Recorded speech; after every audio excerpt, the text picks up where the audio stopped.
Well,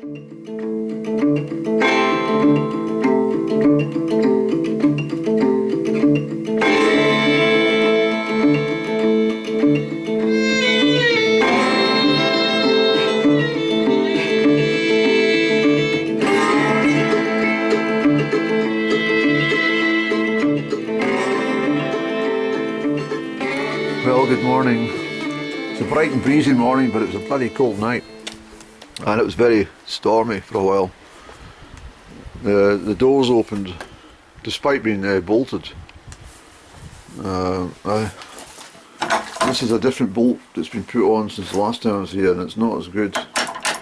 It doesn't work as well, so that flew open during the night, and that meant the inner doors there.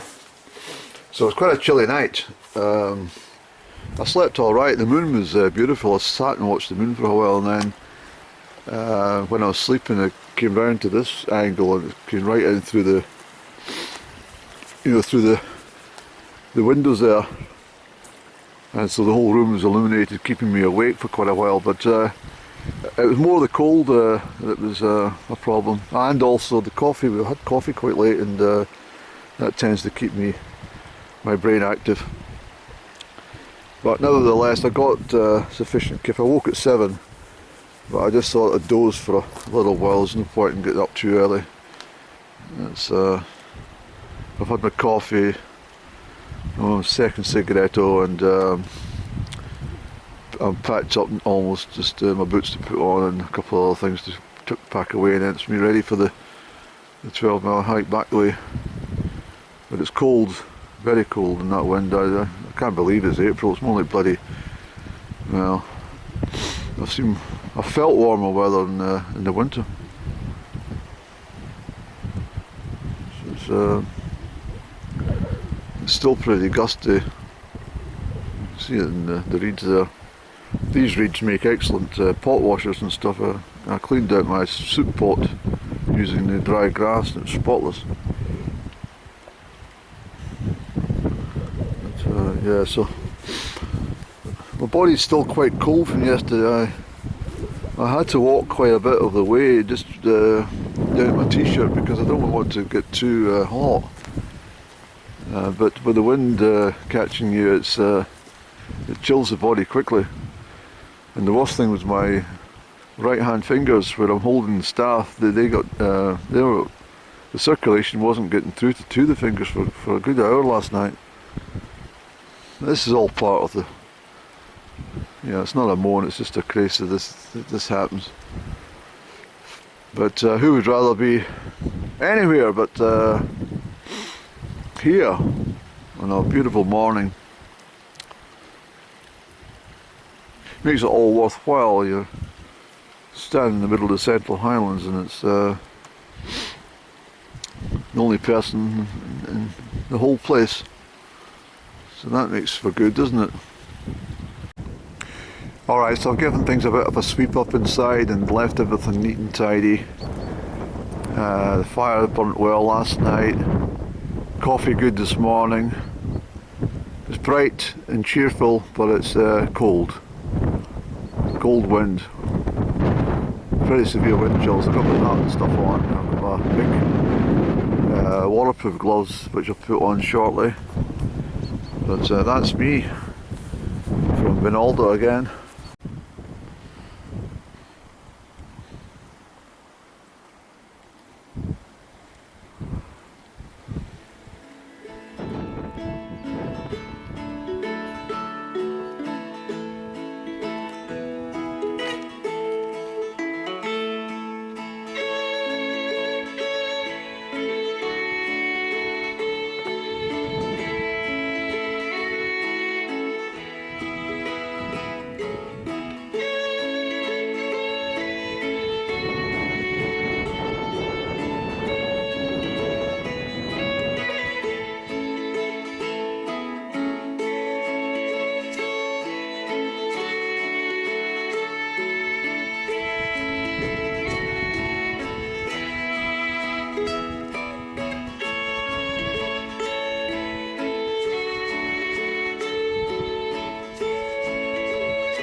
It's very beautiful, I'll have to say, but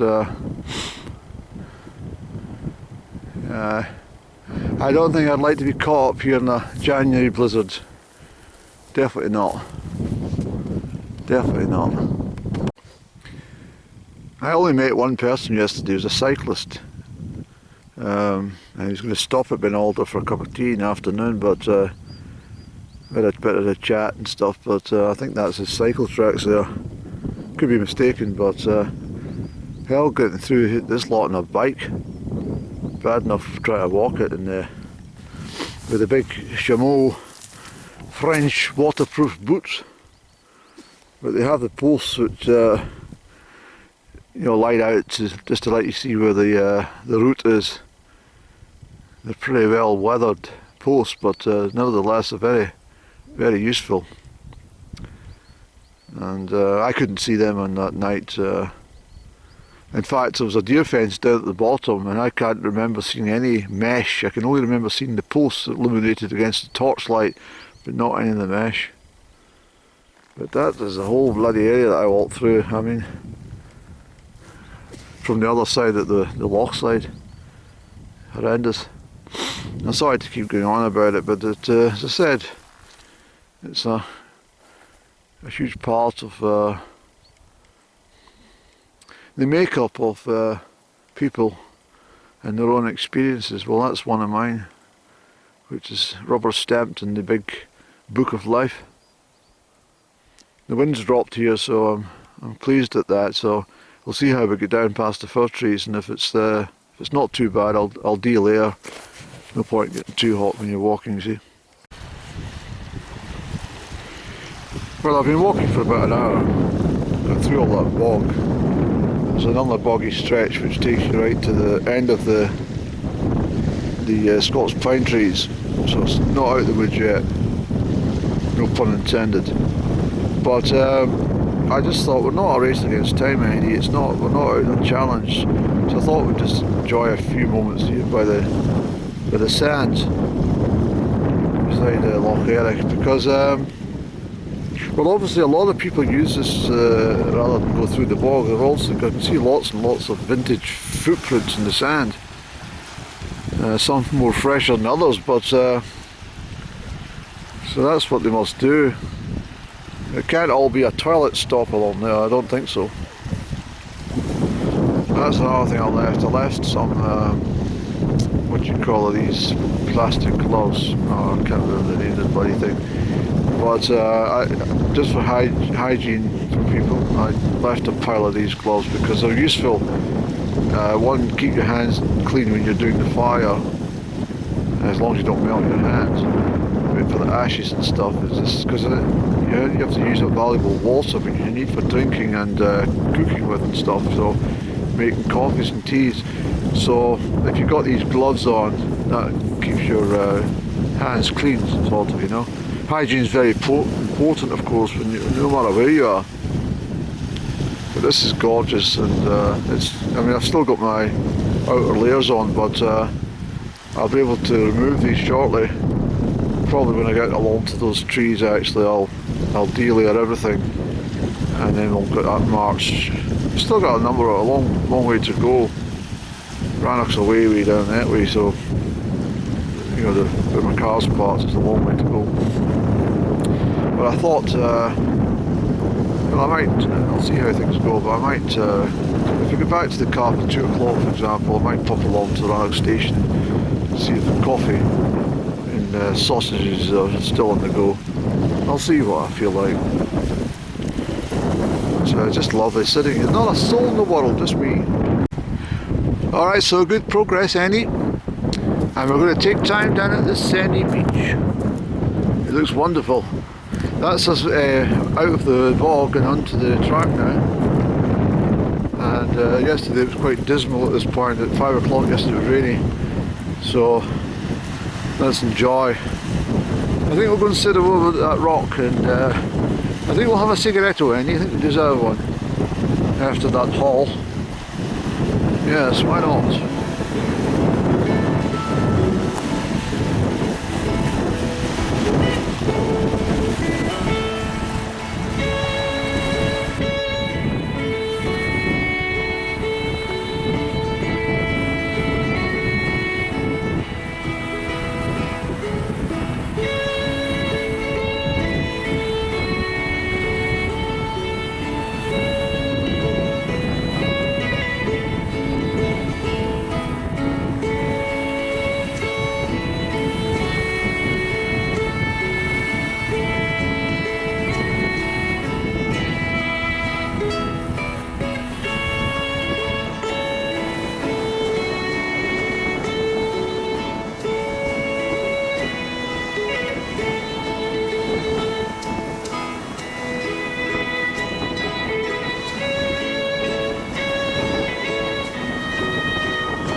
There's a golden eagle up there, Andy. Can you see it?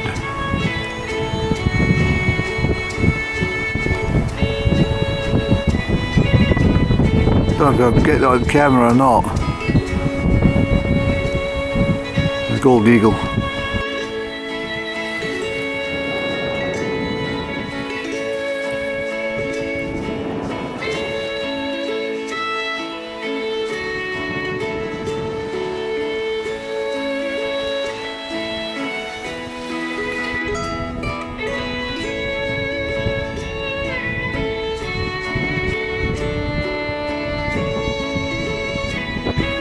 Okay, hope you can hear me above the wind, but that's been 2.5 hours since I started today, and I just delayed.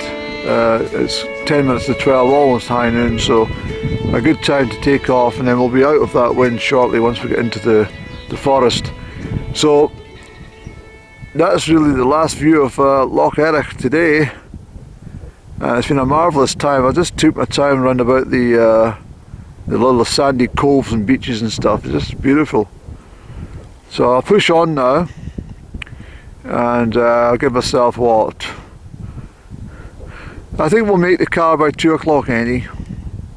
Knowing you probably dither, but I think if we get in a good stride, we should get down there for 2 o'clock-ish. So that's all fine, so thanks for now. I'll pick up later. So I've completed my trip. I came back, it took me 5 hours to come back, but it's 4.5 hours there, 4.5 hours back. Give me that extra 30 minutes for sitting at the beach and stuff like that, and all the sort of stops I had. But I decided just to drive up to Rannoch station and give myself a cup of tea.